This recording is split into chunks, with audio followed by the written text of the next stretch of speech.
প্রিয় শ্রোতা দর্শক, শুভেচ্ছা জানবেন। আপনারা যারা নিকট কাছে দূর দূরান্তে দেশে বিদেশে কাজে ব্যস্ত থাকেন, তাদের জন্য মাস্টারি সংবাদের এই বিশেষ সংবাদের আয়োজন। আশা করি চ্যানেলটিকে সাবস্ক্রাইব করে সঙ্গে থাকবেন। জানাচ্ছি আজ 14 নভেম্বর বৃহস্পতিবারের সবশেষ সংবাদ। সংবাদের শিরোনাম: অন্তর্বর্তী সরকারের মেয়াদ যতটা সম্ভব কম হওয়া উচিত, ডক্টর ইউনূস। জয় বাংলা স্লোগান দিয়ে যা বললেন সাবেক এমপি সুলাইমান। পূর্বাচলে উদ্ধার হওয়া 7 টুকরা লাশটি এক ডাইং ব্যবসায়ীর। হজ নিবন্ধনের শেষ সময় 30 নভেম্বর। সঞ্চয়পত্র কেন কিনছে মানুষ? জানা গেল এসএসসির ফর্ম পূরণ শুরুর তারিখ। বিস্তারিত সংবাদ। অন্তর্বর্তী সরকারের প্রধান উপদেষ্টা অধ্যাপক ডক্টর মোহাম্মদ ইউনূস বলেছেন, তার সরকারের মেয়াদ যতটা সম্ভব কম হওয়া উচিত, এ লক্ষ্যে তারা কাজ করছেন। আজারবাইজানের রাজধানী বাকুতে COP29 জলবায়ু সম্মেলনের সাইডলাইনে সংবাদ সংস্থা AFPকে দেওয়া সাক্ষাৎকারে ডক্টর ইউনূস একথা বলেন। নির্বাচন অনুষ্ঠান প্রসঙ্গে এক প্রশ্নে তিনি বলেন, এটি একটি প্রতিশ্রুতি যা আমরা করেছি। আমরা প্রস্তুত হওয়ার সঙ্গে সঙ্গেই আমাদের নির্বাচন হবে এবং নির্বাচিত লোকেরা দায়িত্ব পেয়ে দেশ পরিচালনা করতে পারবে। আমরা অন্তর্বর্তী সরকার, তাই আমাদের মেয়াদ যতটা সম্ভব কম হওয়া উচিত। তিনি আরও বলেন, আগে কিছু সংস্কার প্রয়োজন। সংস্কারের গতি ঠিক করবে নির্বাচন কত দ্রুত হবে। বৈষম্য বিরোধী ছাত্র আন্দোলনে মোহাম্মদ রাকিব হাওলাদারকে গুলি করে হত্যার অভিযোগে চকবাজার থানার মামলায় গ্রেপ্তার সাবেক সংসদ সদস্য মোহাম্মদ সোলাইমান সেলিমকে কারাগারে পাঠিয়েছে আদালত। ঢাকার মেট্রোপলিটন ম্যাজিস্ট্রেট আওলাদ হোসাইন মোহাম্মদ জুনাইদের আদালত এ আদেশ দেন।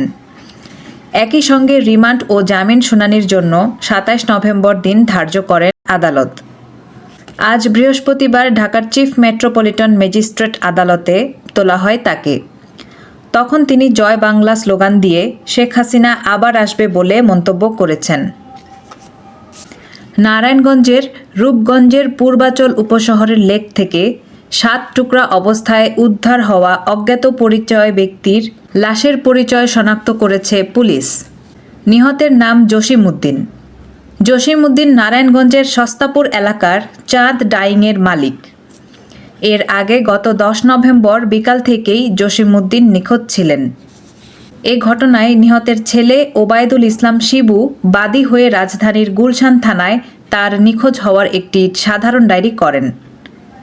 রূপগঞ্জ থানার ভারপ্রাপ্ত কর্মকর্তা লিয়াকত আলী বিষয়টি নিশ্চিত করেছেন। রূপগঞ্জ থানার ভারপ্রাপ্ত কর্মকর্তা লিয়াকত আলী ও স্থানীয়রা গত বুধবার 13 নভেম্বর সকাল 7টার দিকে পূর্বাচলের ব্রাহ্মণখালী লেকে পলিথিনে মোড়ানো লাশ দেখতে পেয়ে পুলিশে খবর দেন। পরে পুলিশ ঘটনাস্থলে গিয়ে পলিথিন থেকে 7 টুকরা করা লাশটি উদ্ধার করে ময়নাতদন্তের জন্য মর্গে পাঠায়। পরে নিহতের পরিবার শনাক্ত করে জানায়, উদ্ধার হওয়া লাশটি জসিম উদ্দিনের। ঘটনার সঙ্গে জড়িতদের শনাক্ত করে তাদের বিরুদ্ধে আইনগত ব্যবস্থা নেওয়া হবে। এবছর হজ নিবন্ধনের সময় আর বাড়ানো হচ্ছে না। আগামী 30 নভেম্বরের মধ্যেই শেষ করতে হবে হজের প্রাথমিক নিবন্ধন। বৃহস্পতিবার ধর্ম বিষয়ক মন্ত্রণালয়ের হজ অনুবিভাগ থেকে এ বিষয়ে একটি চিঠি জারি করা হয়েছে। ধর্ম বিষয়ক মন্ত্রণালয়ের জনসংযোগ কর্মকর্তা মোহাম্মদ আবু বকর সিদ্দিক জানান, হজে গমনেচ্ছু ব্যক্তি, হজ এজেন্সি ও সংশ্লিষ্টদের দৃষ্টি আকর্ষণ করে জারি করা ওই চিঠিতে বলা হয়েছে, 2025 সালে হজে গমনের জন্য পূর্ব ঘোষণা অনুযায়ী আগামী 30 নভেম্বরের মধ্যে সরকারি ও বেসরকারি উভয় মাধ্যমের হজে গমনেচ্ছু ব্যক্তিরা 3 লাখ টাকা ব্যাংকে জমা দিয়ে প্রাথমিক নিবন্ধন সম্পন্ন করবেন। চিঠিতে আরও বলা হয়েছে, হজ প্যাকেজ নির্বাচনের পর আর প্যাকেজও পরিবর্তন করা যাবে না। গত জুলাই থেকে ইতিবাচক ধারায় ফিরে আসা জাতীয় সঞ্চয়পত্রের বিক্রি অব্যাহত আছে। চলতি 2024-25 অর্থবছরের তৃতীয় মাস সেপ্টেম্বরেও মানুষ সঞ্চয়পত্র ভাঙার চেয়ে কিনেছে বেশি। বাংলাদেশ ব্যাংকের সর্বশেষ হালনাগাদ প্রতিবেদন থেকে এ তথ্য জানা গেছে। খাত সংশ্লিষ্ট ব্যক্তিরা বলছেন, মানুষ এখন ব্যাংকের চেয়ে সঞ্চয়পত্রকে বেশি নিরাপদ মনে করছে। কিছু ব্যাংক গ্রাহকের আমানতের টাকা ফেরত দিতে না পারায় ব্যাংকের ওপর মানুষের আস্থা কমে আসছে। এজন্য মানুষ টাকা ব্যাংকে না রেখে সঞ্চয়পত্র কিনছে। 2025 সালের এসএসসি ও সমমানের পরীক্ষায় অংশ নেওয়া শিক্ষার্থীদের ফর্ম পূরণ শুরু হবে আগামী 1 ডিসেম্বর থেকে, চলবে আগামী 9 ডিসেম্বর পর্যন্ত। বৃহস্পতিবার ফর্ম পূরণের পূর্ণাঙ্গ বিজ্ঞপ্তি প্রকাশ করেছে ঢাকা মাধ্যমিক ও উচ্চ মাধ্যমিক শিক্ষা বোর্ড।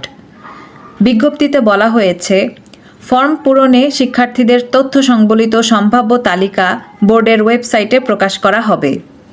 সম্ভাব্য তালিকা থেকে 1 থেকে 9 ডিসেম্বর পর্যন্ত বিলম্ব ফি ছাড়া অনলাইনে ফর্ম পূরণ করতে পারবে শিক্ষার্থীরা।